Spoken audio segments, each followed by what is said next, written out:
저물매 제자들이 바다에 내려가서 배를 타고 바다를 건너 가버나움으로 가는데 이미 어두웠고 예수는 아직 그들에게 오시지 아니하셨더니 그 바람이 불어 파도가 일어나더라.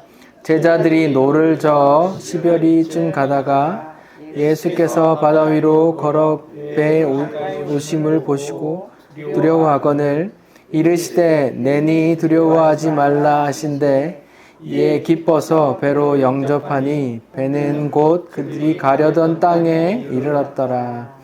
아멘. 네. 혹시 지금 몇 번째 표적인지 아십니까? 네 번째 땡! 네, 5번째.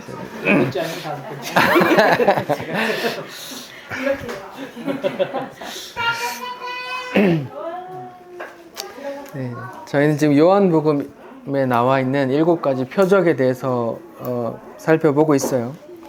신약의 4복음서는 예수님의 이야기잖아요, 그렇죠? 누구도 부인할 수 없고, 복음서 뒤에 사도행전이라고 있는데 사도행전도 예수님 죽고 난 이후에 성령 받은 사도들이 계속 예수를 전하는 이야기잖아요. 또 그 뒤에 서신서들도 또 이렇게 전하는 이야기죠. 예수를 전하고 예수님 다시 오실 거야 하고 계속 인내하고 이렇게 잘 지내라고 하는 내용이고, 요한계시록도 무슨 내용이에요? 심판하실 거야. 참 기다려. 끝까지 믿음을 지켜. 예수님 다시 오셔서 우리 새하늘과 새 땅에 같이 들어갈 거야 하는 그런 이야기가 나와 있어요. 신약이 예수님의 전하는 이야기라고 다들은 알고 있어요. 근데 대부분의 성도들이 구약이 예수님을 전하는 이야기라고는 몰라요. 저도 목사 신학교 와서 알았어요. 대부분의 성도들이 구약이 예수를 전하고 있다는 걸 몰라요. 그래서 다들 좀 똑똑하다고 생각하는 사람이 질문하기를, 그러면 옛날에 살던 사람은 어떻게 구원받아요? 이렇게 얘기를 하거든요. 그 구약도 다 예수님 이야기가 거기 담겨 있거든요. 뭘로? 그림자로, 모형으로, 절기로 그렇게 다 들어가 있단 말이죠. 그걸 어떻게 알 수 있느냐? 요한복음 5장 39절에 보면은 예수님께서 이렇게 말해요. 유대인에게 너희가 성경에서 영생을 얻을 줄 알고 성경을 연구하는데 성경이 곧 내게 대하여 증언하는 거야 이렇게 말하잖아요. 요한복음 5장 39절에. 근데 여기서 성경은 예수님 당시의 성경이거든요. 예수님 당시의 성경은 구약이거든요. 예수님 당시에는 신약이 아직 안 쓰여진 상태잖아요. 그렇죠? 이때 성경이라고 하면 다 구약이란 말이에요. 예수님께서 직접 말씀하시기를 구약 성경을 보고 너희가 영생을 얻으라고 이 성경을 연구하지만 사실은 이 구약 성경도 누구에 대해서 증거하는 거라고요? 나에 대해서 증거하는 거야 라고 예수님이 이렇게 쓰고 있어요. 그러니까 반박 불가해요. 그럼 구약이 어떻게 나와 있는데 저희가 얼마 전에 창세기부터 천지 창조부터 그런 이야기가 계속 담겨 있단 말이죠. 빛이 나오고 뭐 바다에서 육지가 나오고 어둠이 되고 다시 아침이 되고 말이죠. 또 안식하고 말이죠. 그런 이야기들이 다 예수의 께서 하실 일, 또 예수께서 이루실 일을 계속 예고하고 있고, 또 모세 본격적으로 뭐 아브라함과 이삭과 야곱 또 이렇게 이어지는 족장 모세 이야기 속에서도 계속 예수의, 아브라함이 자기 아들 죽이려고 할 때 대신 잡은 어린 양의 이야기라든지 뭐 출애굽할 때 그 뭐 10번째 재앙이라든지 유월절 뭐 만나 또 제사 또 각종 율법 규례들 속에 그런 게 예수께서 어떻게 하실 일을 다 포함하고 있어요. 그게 그러니까 구약이 예수를 증거하고 있다는 걸 모르는 분이 많은데 이렇게 알만한 분들은 다 알고 있고 반박 불가로 예수께서 이렇게 직접 말씀하고 있단 말이죠. 자, 그런 배경으로 요한복음에 나오는 7가지 표적도 다른 이야기를 하고 있는 게 아니라 예수님이 하나님의 아들이고 우리의 구원자 된다는 그런 메시지를 담고 있는 그런 표적, 기적의 이야기란 말이에요. 근데 안타깝게도 이런 기적의 말씀들이 오해되어져서 우리도 이렇게 따라해서 우리도 이런 기적을 맛보자, 누려보자 라고 이렇게 간단 말이에요. 그것은 손가락이라 말했잖아요. 견월망지. 손가락, 달을 보라고 손가락으로 가르쳤는데 예수를 증거하기 위해서 표적을 일으켰는데 사람들은 달이라는 예수를 보지 않고 달을 가리키는 손가락, 그 표적에만 집착하더라. 이렇게 이 말이잖아요. 그러니까 그렇게 안타깝지만 그런 표적들의 기적들의 이야기가 왜곡되어져서 예수라는 메시지가 사라지고 우리가 이 땅에서 성경에 나온 그 기적을 맛보자, 이렇게 따라해서 기적을 경험하자, 이렇게 되는 거죠.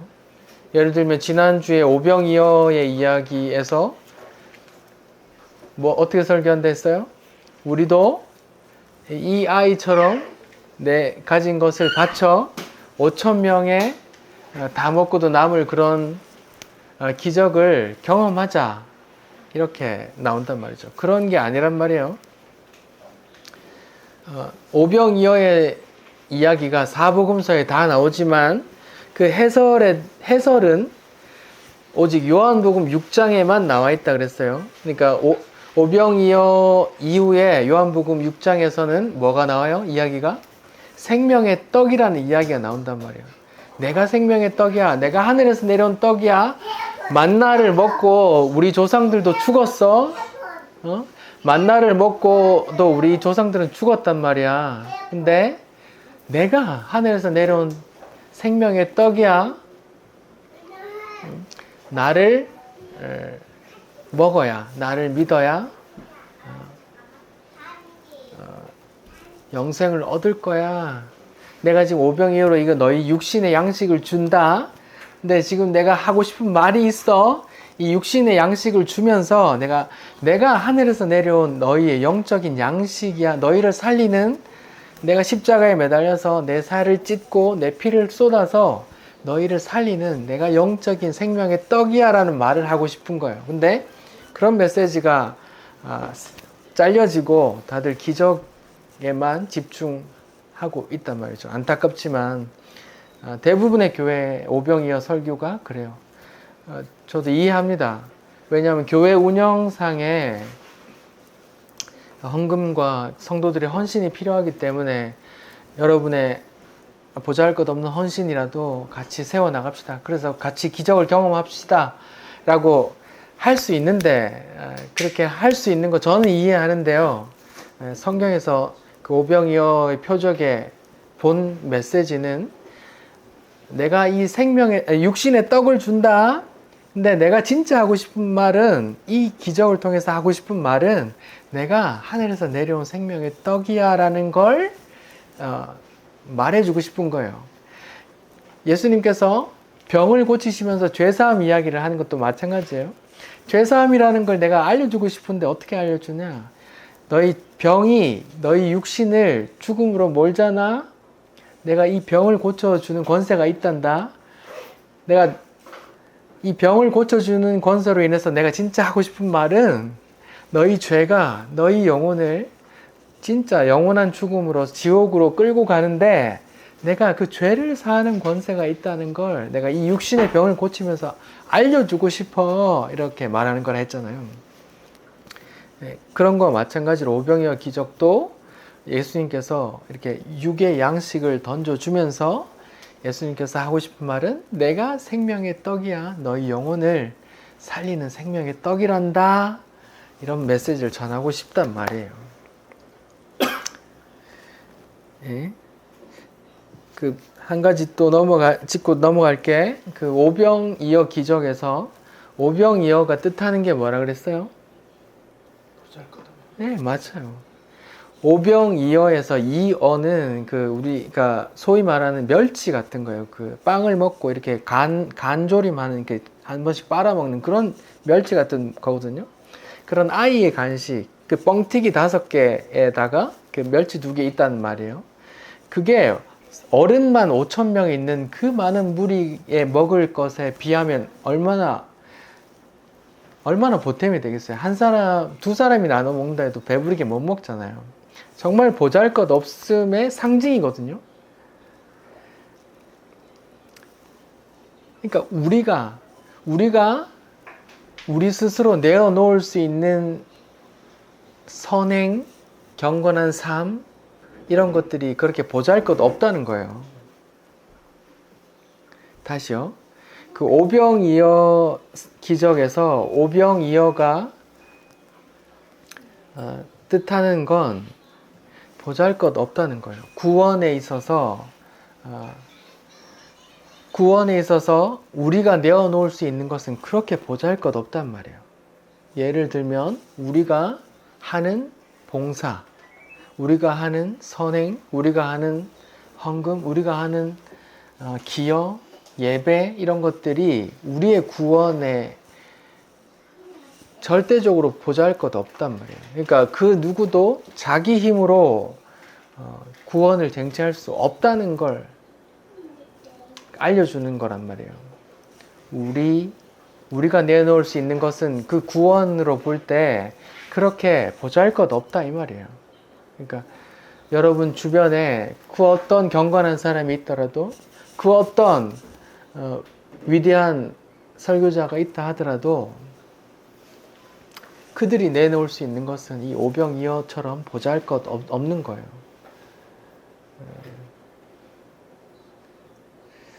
봉사한 게 많을수록 헌신한 게 많을수록 화가 나겠죠. 이런 설교 들으면 왜 내가 일평생 교회를 두고 헌신했는데 왜 보잘것없다고 말하는데 아니요, 보잘것없어요.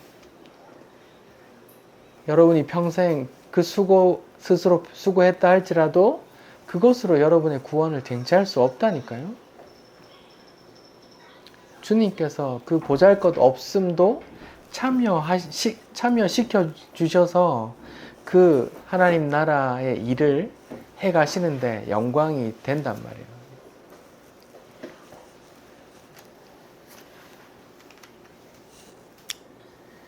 자, 오늘은 5번째, 오늘은 몇 번째라고요?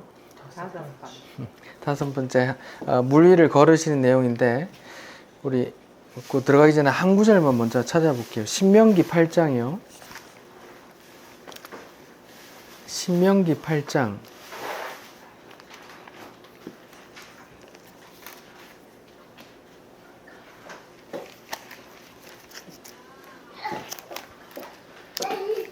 신명기 8장 3절.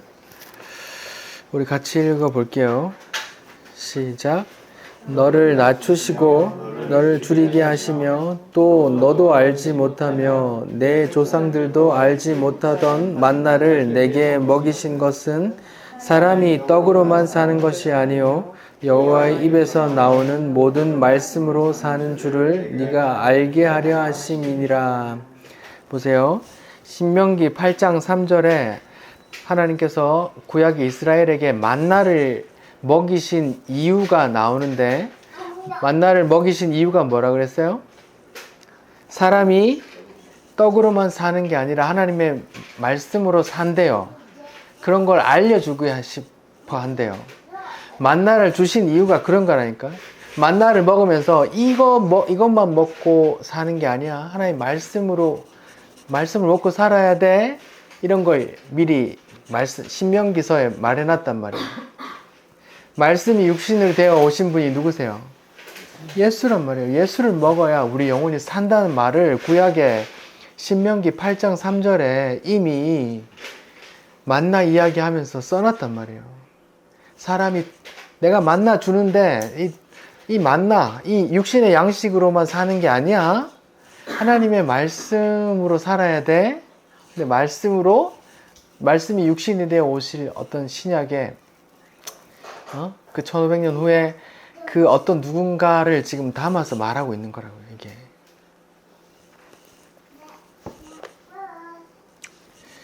전혀 안 신기하신가 봐요.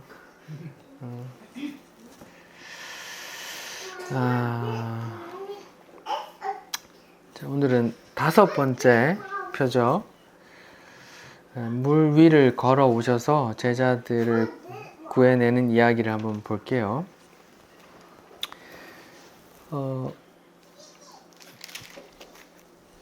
6장 16절부터 21절 얘기인데 그 16절 위에 제목에 보면 마태복음에도 나오고 마가복음에도 나온다고 써있죠. 그렇죠? 누가복음에는 안 나온단 말입니다. 그러니까 요한복음에는 여기 6구절로 되게 짧게 나오는데 마태복음 14장에는 꽤 좀 더 길게 나와 있거든요. 근데 여기서 보면은 지금 오병이어를 막 마쳤어요. 그리고 날이 저물어서 제자들이 바다 건너가고 예수는 아직 이제 혼자 계시고 아까 혼자 산으로 피해 가셨다 했죠. 거기 계시고 그런 상황이에요. 근데 17절에 보면은 배를 타고 무엇을 건너 이렇게 가버나움으로 간다고 돼 있어요. 이 바다라고 썼어요. 여기가 지금 어디예요? 제가 계속 맞습니다. 제가 보세요. 제가 설명을 몇 번 드렸어요. 여기 이스라엘 지도가 여기 위에 갈릴리 호수가 있고 여기 쫄쫄쫄쫄 요단강이 흐르고 밑에 이렇게 사해가 있잖아요. 근데 이 갈릴리 호수 이야기예요. 그래서 갈릴리 호수 가버나움이란 여러분 보시기에 가버나움은 여기 11시 방향에 있었는데 여기가 11시 방향인가요? 맞나요? 여긴가요? 여러분 보시기에 11시 방향이 여기가요? 11시 방향, 여기 11시 방향이 가버나움인데 여기 가버나움에서 다시 여기 벳세다로 와서 벳세다 인근에서 오병이어 기적을 행하셨어요. 여기 2시 방향인데 벳세다 인근에서 오병이어 기적을 행하시고 이제 빨리 다시 이제 제자들이 배로 이제 가버나움으로 이렇게 가는 길이거든요. 이렇게 가는 길란 말이에요. 근데 지금 이게 어디예요? 호수예요? 바다예요? 호수예요. 갈릴리 호수. 근데 왜 성경은 요한복음은 복음을 쓴 요한은 왜 바다라고 썼을까요? 출애굽을 염두에 둔 거예요. 홍해를 염두에 여기 바다라고 쓴 원어가 달라스다라는 단어인데 70인역에 이제 헬라어로 구약을 옮겼을 때 홍해를 표상할 때 쓰던 단어거든요. 그러니까 이 바다, 홍해를 지금 뜻한단 말이에요. 홍해 건넌 이야기와 이렇게 오버랩 시키고 있거든요. 요한이 의도적으로. 호수, 갈릴리 호수. 바다는 탁 튀어 있는 게 바다고 호수는 이렇게 갇혀 있잖아요. 갈릴리 호수거든요. 근데 바다라고 한단 말이에요. 근데 그 단어가 또 구약 성경에 홍해를 가리키는 말이거든요. 바다. 그런 걸 좀 염두에 두시고 우리 마태복음으로 가서 좀 배경을 좀 볼게요. 마태복음 14장이요. 마태복음 14장 22절부터 좀 자세하게 나와 있어요. 마태복음 14장 22절부터 제가 한번 읽어볼게요. 여기 요한복음에 안 나와 있는 그런 부분들이 나와 있어서 제가 읽는 거예요. 마태복음 14장 22절이에요. 예수께서 지금 오병이어 막 마쳤어요. 기적을. 예수께서 즉시 제자들을 재촉하사 자기가 예수님이 무리를 이렇게 돌려보내는 동안에 배를 타고 앞서 건너편으로 제자들 보고 재촉해서 가라고 하시는 거예요. 지금. 요런 부분의 묘사가 마태복음에 잘 나와 있어서 지금 보는 거예요. 오병이어 기적을 막 끝내고 나서 예수님께서 분주하게 사람들을 막 돌려보내고 제자들을 막 재촉해서 바다 건너가라고 하는 거예요. 그리고 나서 23절에 무리를 보내시고 난 후에 기도하러 이제 산에 혼자 가시고 이제 배로 이제 제자들은 물길을 받아 간단 말이에요. 24절 제자들 이야기요. 배가 이미 육지에서 술이나 떠나서 바람이 거스른다. 바람이 이제 맞바람이 불어서 가기 힘들단 말이에요. 물결로 말미암아 고난을 당하더라. 풍랑이 인단 말이에요. 25절에 밤 사경에 예수께서 바다 위로 걸어오사 제자들에게 오신다고 표현되어 있어요. 여기 보면은 오병이어를 막 마친 때는 날이 저무는 시점이에요. 날이 저무는 시점. 그래서 막 재촉해서 배를 타고 가기로 했어요. 근데 이제 그렇게 막 저무는 시점, 막 해가 질 무렵이, 요즘은 뭐 한 7시쯤에 해가 지는데 해가 질 무렵에 배를 타고 갔어요. 근데 지금 예수님이 제자들에게 오는 시점은 밤 사경이래요. 밤 사경이 몇 시인지 아세요? 모르시죠? 제가 설명해 드릴게요. 이제 당시에 이스라엘은 로마의 집권을 받았는데 로마 군대들은 밤을 4개로 사경으로 나눠서 근무를 썼어요. 3시간씩. 오후 6시부터 아침 6시까지 3시간씩 해서 이렇게 4개 조로 나눴단 말이에요. 오후 6시부터 9시를 밤 1경, 12시까지를 2경, 또 새벽 3시까지를 3경, 또 이때부터 새벽 6시까지 그 3시간을 4경이라고 하는 거예요. 그러면 새벽 4시부터 이렇게 6시까지, 새벽 4시부터 6시까지예요. 그러면 제자들이 그 바다 갈릴리 호수에서 풍랑을 맞으면서 밤새 있었단 말이에요. 말하자면 힘들었겠죠. 그렇죠? 밤새 있었단 말입니다. 밤 사경이라는 시간이 나오니까. 그러니까 해 저물 때쯤 배를 타고 갔는데 새벽 4시부터 6시 사이에 예수님을 만난단 말이에요. 그러니까 밤새 풍랑하고 싸우고 있단 말이에요. 갈릴리에서 자란 어부들이 그러니까 되게 고난을 겪었단 말이에요. 풍랑에서.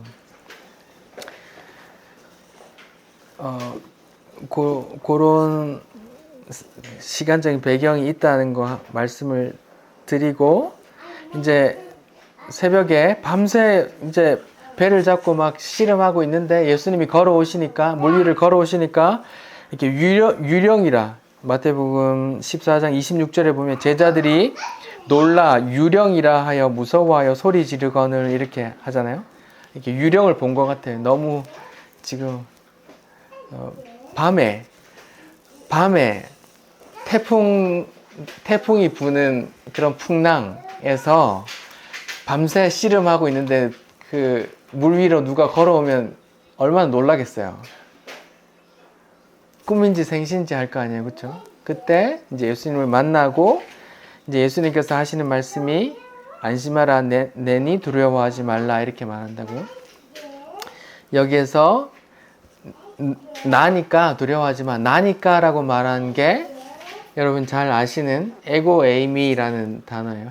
헬라어 에고 에이미는 영어로 I am who I am, 나는 나다 이런 표현이고, 구약의 히브리어로 바꾸면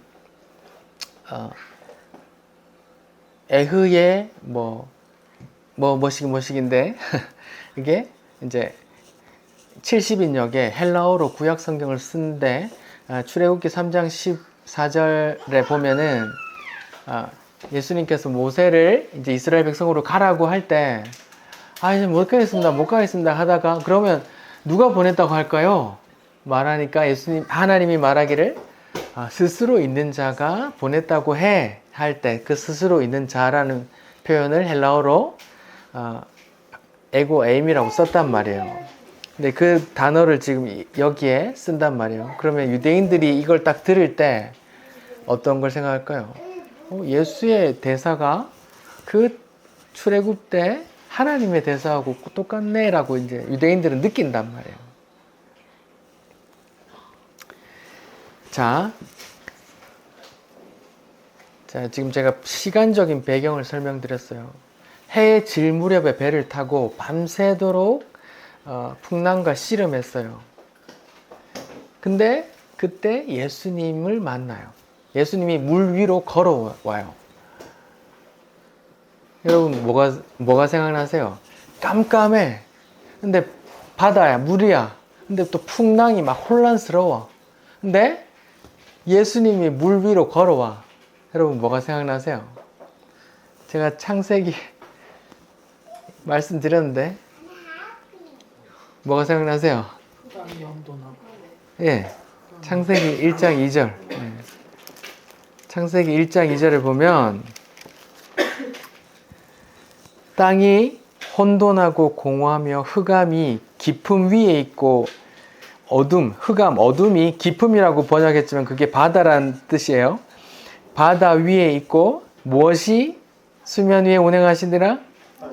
하나님의 영이 수면 위에 운행하시니라 이렇게 나왔잖아요. 그리고 3절부터 빛이 막 새 창조가 시작되거든요. 그래서 흑암, 어둠, 깜깜함, 밤새 깜깜함의 바다, 혼란스러운 바다에 하나님의 영이 수면 위에 운행하시는 그 창세기 1장 2절의 모습을 지금 예수님께서 지금 여기 그대로 하고 있는 거예요. 요한은 창세기를 지금 끌고 와서 이분이 그분이야. 하나님의 신이 육신이 되어 오신 그분이야. 이렇게 말하고 있는 거예요. 창세기에 예수의 묘사들이 있단 말입니다. 땅이 혼돈하고 공허하며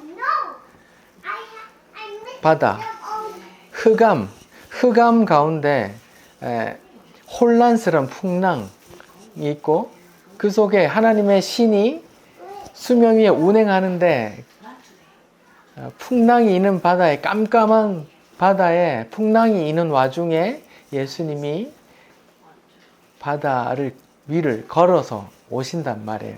이 그림을 지금 창세기 1장 2절에 모세가 쓰기를 이걸 미리 써놨단 말이에요. 그게 3,500년 후에 한 3,000년쯤 후에 예수님이 이렇게 오실 걸 생각하면서 말이에요. 3,000년 맞나요? 1,500년 후인가요? 그런 것 같네요. 1,500년 후에 오실 예수님의 이야기를 이렇게 써놨다니까요.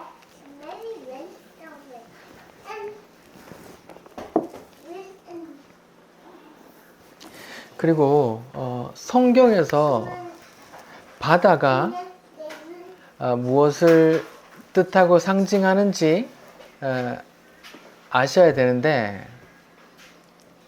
여러분 성경에서 바다 하면 뭐가 생각나세요? 성경에서 바다처럼 넘실댔던 물이 뭐가 생각나세요? 창세기 6장에 뭐가 나와요? 창세기 6장에 뭐가 나오는지 모르시는구나. 예, 노아의 홍수가 나오잖아요. 온 세상을 물로 채워버렸잖아요. 그리고 깜깜하고 어두운 가운데 있었잖아요. 그때 방주에 들어간 노아의 가족 8명과 또 이렇게 인도되었던 짐승들만 살았고 그 외에 모든 사람이 어떻게 됐어요? 그 바닷물에 모든 사람과 코로 기식하는 모든 짐승과 기는 것들이 다 죽었다고 성경이 말하거든요. 성경에서 바다는 하나님의 심판, 생명을 앗아가는 하나님의 심판을 상징한단 말이에요. 또 한 번 바다에서 사람들이 빠져 죽는 이야기가 나와요. 그게 어디예요? 예, 홍해에서 누가 빠져 죽었어요? 이집트 애굽 군대가 빠져 죽었단 말이에요. 전부 다. 누구는 지나가고. 예, 이스라엘은 그 홍해가 갈라져서 지나갔고 그 심판이 갈라져서 이스라엘은 지나갔고 그 심판이 임해서 애굽은 죽었단 말이에요. 성경에서 바다는 하나님의 심판의 대상, 하나님의 심판 뭐 이런 걸 의미해요. 노아 홍수, 또 홍해 사건 이런 걸 볼 때 말이에요.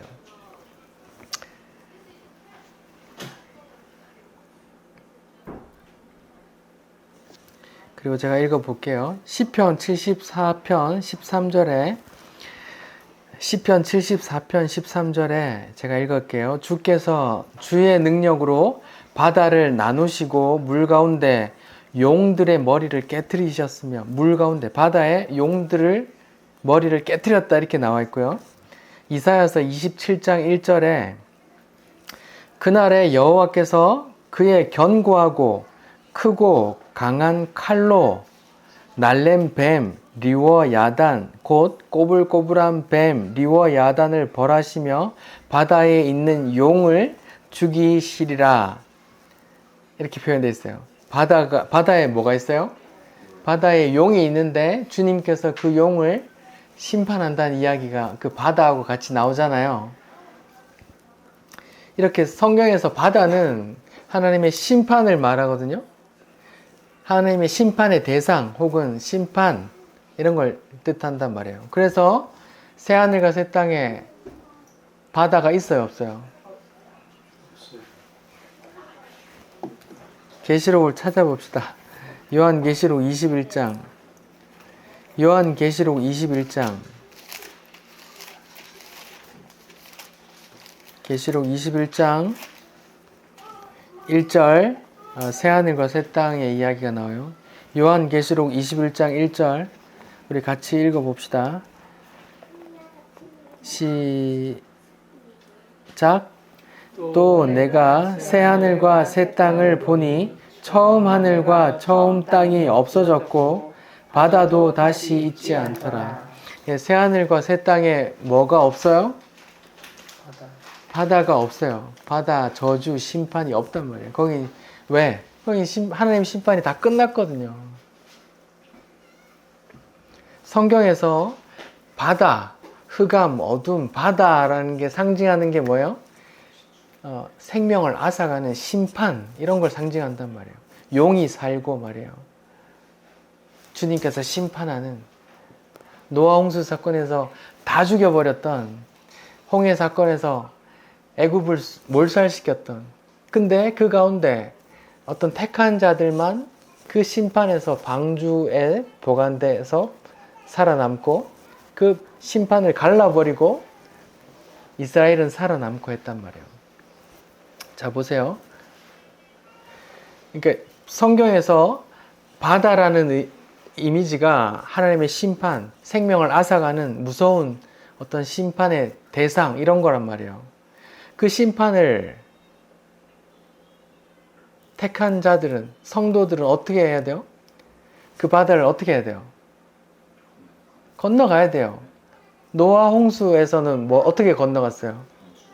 방주에 들어가서 배로 건넜고 홍해 사건에서는 어떻게 건넜어요? 바다가 갈라져서 마른 땅을 건넜단 말이에요. 택한 자들은 바다를 극복해요.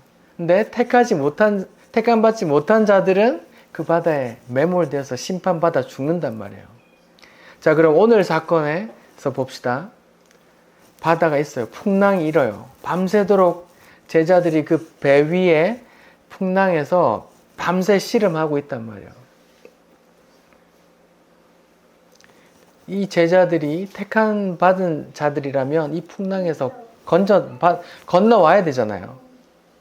근데 이 제자들이 다 갈릴리 사람이에요. 갈릴리 배에서 어부들이란 말이에요. 전문가들이야. 근데 그 힘이 너무 연약해. 그 100km 6km거든요. 6km, 100km 얼마 안 되잖아요.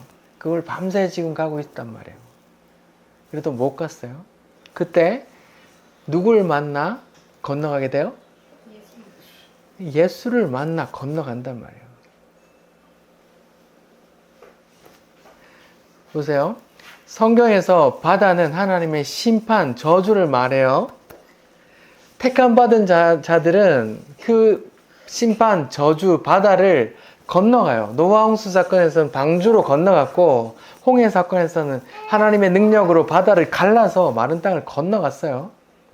자, 그러면 그 사건하고 지금 연결시켜 보면 예수님의 제자들이 풍랑에서 지금 죽을 위기에 있단 말이에요. 심판에, 하나님의 심판을 뜻하는 그 풍랑 바다 속에서 넘실거리고 있는데, 이 제자들이 택함 받은 성도라면 건너가야 될 거 아니에요. 건너가야 될 거 아니에요.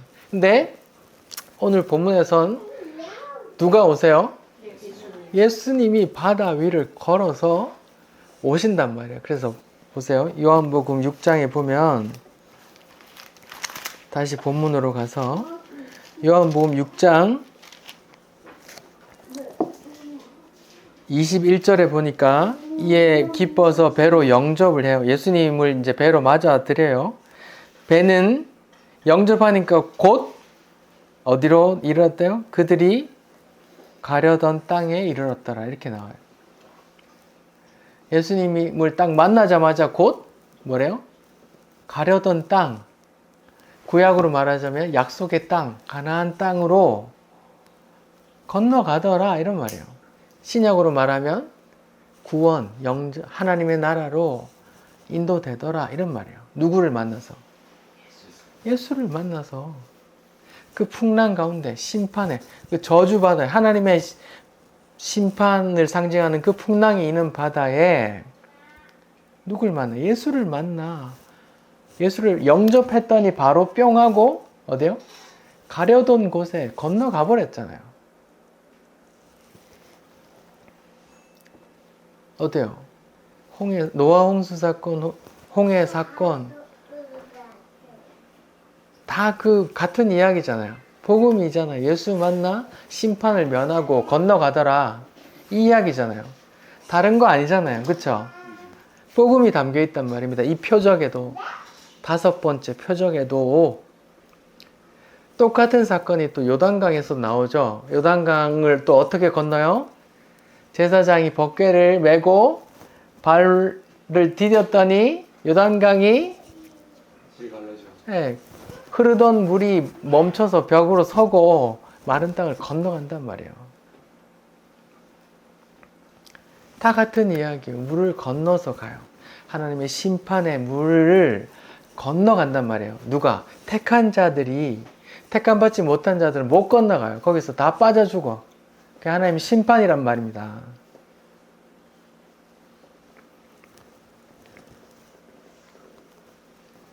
어떠세요? 요한복음 6장의 5번째 기적, 예수님께서 무리를 걸어와서 제자들을 구해주는 이야기에도 복음이 담겨 있는 거잖아요. 그쵸? 네, 그 얘기잖아요. 똑같은 얘기.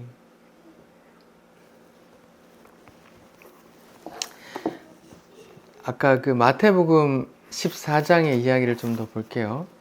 마태복음 14장의 이야기에 재밌는 이야기가 있어요. 마가복음과 요한복음에 없는 이야기가 붙어 있어요. 뭐가 붙어 있을까요? 베드로 이야기가 붙어 있어요. 베드로가 뭐예요? 베드로가 예수님 보고 뭐라 그래요? 아니요. 지금 이 풍랑 속에서 예수님이 걸어오시는 걸 만났어요. 그럼 예수님 보고 뭐라 그래요? 잠깐. 예수님, 나도 잠깐 걸어볼게요. 나도 잠깐 걸어도 될까요? 그렇게 했단 말이에요. 그래서 걷는단 말이에요. 그래서 걸어가다가 이렇게 빠져요. 풍랑을 보고 두려워서 빠지고 예수님께서 잡아주고, 이러면 믿음이 작은 자에 이렇게 꾸짖는단 말이에요. 이 에피소드가 마태복음에 붙어 있는데 이것을 좀 간단하게 설명해 드릴게요. 이 본문으로 인해서 또 설교를 어떻게 해요?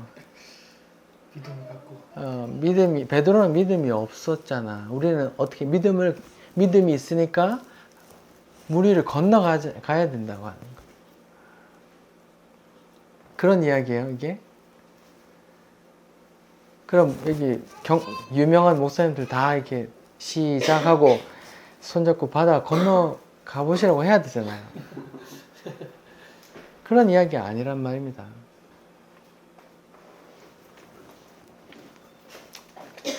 똑같은 이야기예요. 그 이야기 뒤에 붙어있는 내용이니까 똑같은 이야기예요.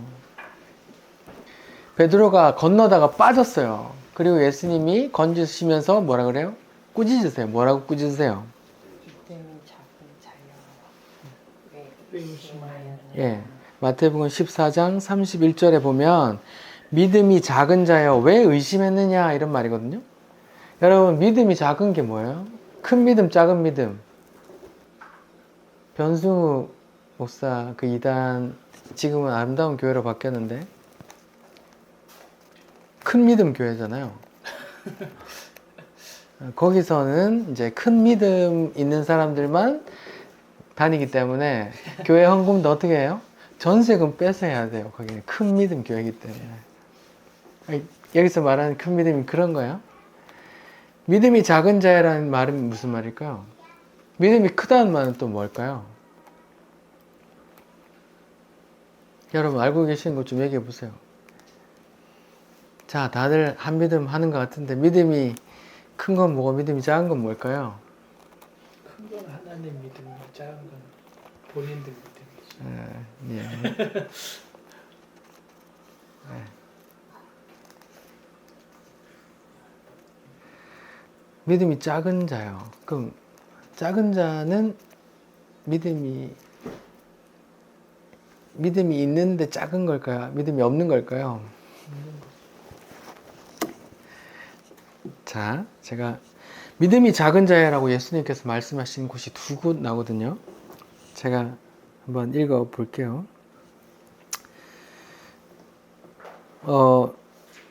마태복음 6장 30절 이하에 보면 이제 오늘 있다가 내일 던져지는 들풀도 하나님께서 입히시는데 너희일까 보냐? 믿음이 작은 자들아 이렇게 꾸중하면서 하신 말씀이 무엇을 먹을까? 무엇을 마실까? 무엇을 입을까? 염려하지 마. 이건 다 누가 구하는 것들이에요? 이방인들이 구하는 거예요. 믿음이 작은 자들아 먹는 거 걱정하지 마. 이건 다 이방인들은 믿음이 있는 걸까요? 없는 걸까요? 없는 거죠. 그러면 믿음이 작은 자들아라는 말은 이건 다 이방인하고 똑같은 건데 지금 이 작다는 말은 믿음이 있다는 말일까 없다는 말일까요? 없다는 말이에요. 그런 거 다 이방인들이 하나님 믿음 없는 이방인들이 하는 걱정하는 거야. 너희는 하나님 아버지 있잖아. 하나님 너희 필요한 거 다 아셔. 믿음이 작은지 없는지 이방인하고 똑같은 너희들이 이렇게 말하는 거잖아요. 믿음이 없단 말이거든요. 또 한번 마태복음 16장에 믿음이 작은 자라는 게 나와요. 예수님께서 마태복음 16장 5병 2어 7병 2, 3어 두 번 기적을 행하셨어요. 그래서 빵이 남았는데 그걸 안 가져왔어요, 제자들이. 근데 그때 마침 예수님께서 가르쳐 주시기를 뭐요? 누룩을 주의하라고 하니까 바리새인과 사두개인의 누룩을 주의하라고 하니까 누룩 얘기하니까 빵 그거 놔두고 왔는데 그거 얘기하시는 건가? 이렇게 말씀하시니까 예수님께서 이렇게 말해요. 16장 8절에서 믿음이 작은 자들아 어찌 떡 없음을 논의하느냐? 아직도 깨닫지 못하느냐? 내가 떡 5개로 5,000명 먹이고 떡 7개로 4,000명 먹이고 남은 건 몰랐냐? 어찌 내 말한 것이 떡이 아닌 줄 깨닫지 못하느냐? 바리새인과 사두개인의 누룩을 조심하란 말이야. 이렇게 말하잖아요. 그러면 믿음이 작은 자들아라는 말은 예수님이 누군지도 모르고 오병이어의 기적, 7병 2, 3어의 표적도 무슨 뜻인지 모르는 믿음이 없는 자들아라고 하는 말이거든요. 믿음이 없다는 말이에요. 믿음이. 그럼 베드로는 지금 믿음이 물에 빠졌는데 지금 믿음이 작은 자들아라고 말씀했는데 그러면 믿음이 있단 말이에요, 없단 말이에요? 믿음이 없어요, 지금은. 예수님 죽고 나서 성령 받고 이렇게 그 믿음으로 증거했단 말이에요. 그러니까 믿음이 없으니까 어때요? 풍랑에, 심판에 떨어지는데 예수님께서 건져주는 거예요. 믿음이 없으면 그 풍랑을 내 힘으로 건너갈 수 있어요, 없어요? 제 아무리 수제자 베드로라 할지라도 믿음이 없이는 그 풍랑을 못 건너간다니까요.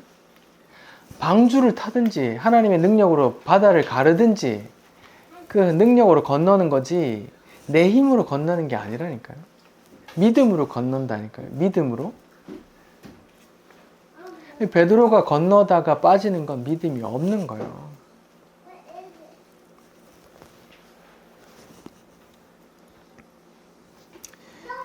그러니까 우리 힘으로 절대 못한단 말이에요. 제 아무리 수제자라도 어느 대형교회 수장로라도 어느 대형교회 수십만 교회의 단임 목사라도 제 아무리 우리 힘으로 그 풍랑 하나님의 심판을 건너갈 수 없다니까요. 믿음이 있어야 가는 거예요. 히브리서 11장이 그 믿음이 있는 자들만 건너가요.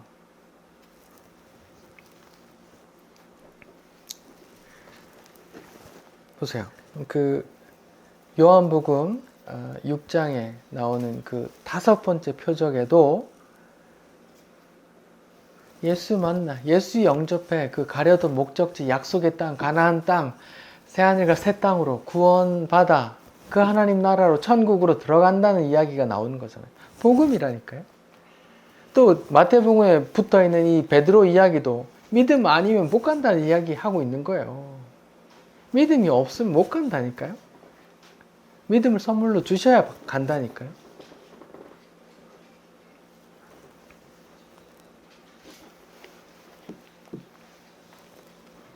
그리고 또 한 가지 살펴볼 게 있는데, 지금 마태복음에서 보았듯이 예수님이 막 5,000명 무리 돌려보내고 제자들 재촉해서 막 배 타러 가라고 하잖아요. 근데 예수님 보냈고 예수님 뜻에 따랐는데 그 밤에 뭘 만나요? 죽을 태풍을 만나요. 예수님 뜻대로 가라고 갔는데 왜 폭풍을 만나요? 네. 이렇게 많은 사람들이 교회에 오면서 어떤 생각을 가져요?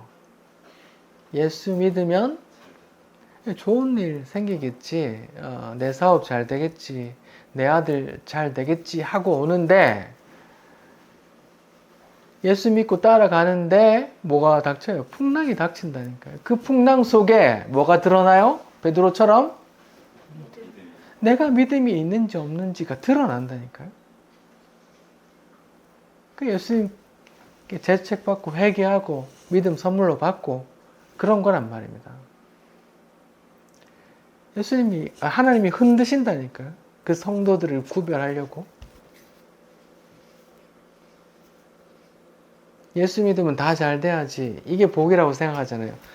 대한민국 교회 하나님의 복하면 예수 믿었더니 내 사업이 잘 됐더라. 예수 믿었더니 내 자녀들이 잘 됐더라 하는 게 복이잖아요. 여러분 교회 오빠 이야기 봤어요? 정말 내노라 하는 믿음의 교회 오빠. 그 오빠가 말기암에 걸리고 그 부인도 유방암 사기고 혈액암인가요? 사기고 그 교회 오빠 그 교회 오빠의 어머니 권사님이 그 아들이 그렇게 고생하는 거 보고 또 재발해서 또 수술하는 거 보고 그 권사님이 자살을 한다니까요. 교회 오빠 영화 보면 나와요. 그 어머니를 붙들고 이렇게 말해요. 교회 오빠라는 그 주인공이 죽기 전에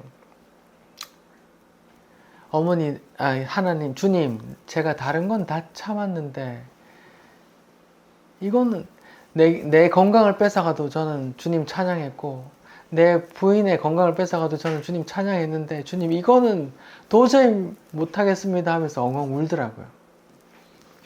그런 풍랑이 왜 생겨요?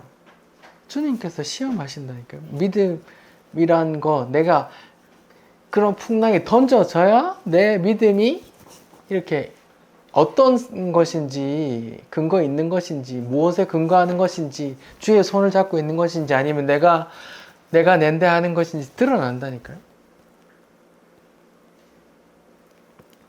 찬송가 내 영혼 평안해 내 영혼 평안해 그 찬송가를 지은 분도 그 자기 부인과 자기 딸들이 탄 배가 미국에서 영국으로 이제 휴양차 가는 배가 침몰했어요. 근데 그 엄마만 겨우 그 난파된 배에서 겨우 살아남고 딸 넷이 다 수장됐어요. 그리고 이렇게 시카고 대화재 때 그 집이 전 재산이 다 날렸어요. 화재가 나서.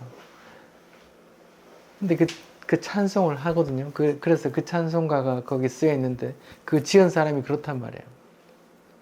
그러니까 왜 일어나요?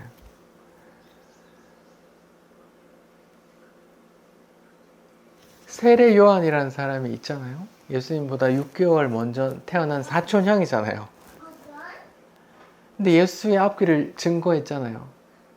근데 예수 그 하나님의 아들 그 대단한 사람을 미리 그 길을 예비했던 그 세례 요한이 감옥에서 이제 죽을 위기에 있는데 예수님이 뭐 그를 건져줘요, 안 건져줘요? 그냥 동시대 인물이고 예수님이 그 당시에 대단한 병자를 고치고 죽은 자들 살리고 그런 기적을 베푸는 가운데서 그 세례 요한을 안 살려줬다니까요. 그 세례 요한이 어떻게 죽었는데요? 그냥 목 잘려서 그냥 그 소반에 담겨져서 그렇게 시신이 훼손 당하는데도 예수님 그냥 놔뒀다니까요. 그 길이 있기 때문에요.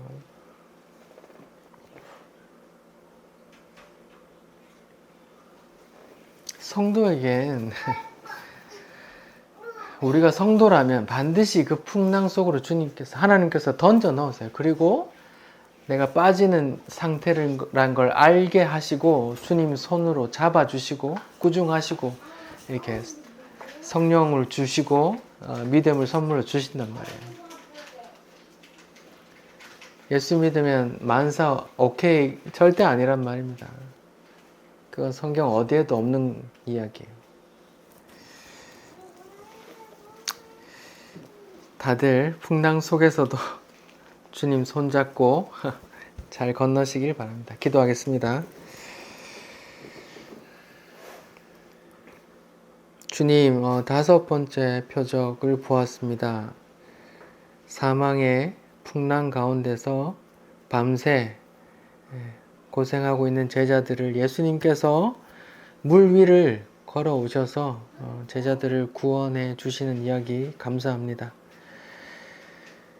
주님, 베드로가 빠진 것처럼 오병이어의 오병이어처럼 주님, 우리가 내놓을 수 있는 것은 다 그렇게 보잘것 것 없고 초라한 것 뿐입니다. 주님, 우리를 늘 불쌍히 여겨주시고 그 사망의 심판의 풍랑 가운데서도 주여 우리의 손을 꼭 붙잡아 주옵소서. 예수님 이름으로 기도드립니다. 아멘.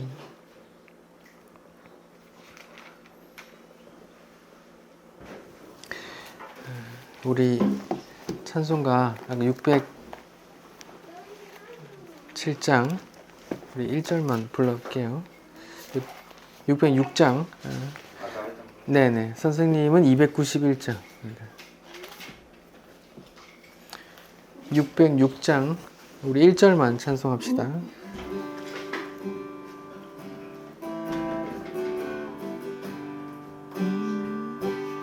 해보다 더 밝은 저 첫눈 믿음만 가지고 가겠네. 믿는 자 위하여 있음고 우리 주 예비해 두셨네. 며칠 후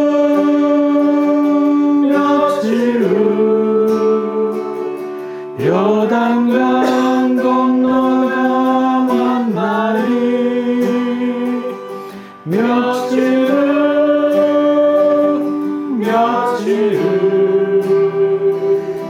요단강 건너가 만나리. 며칠 후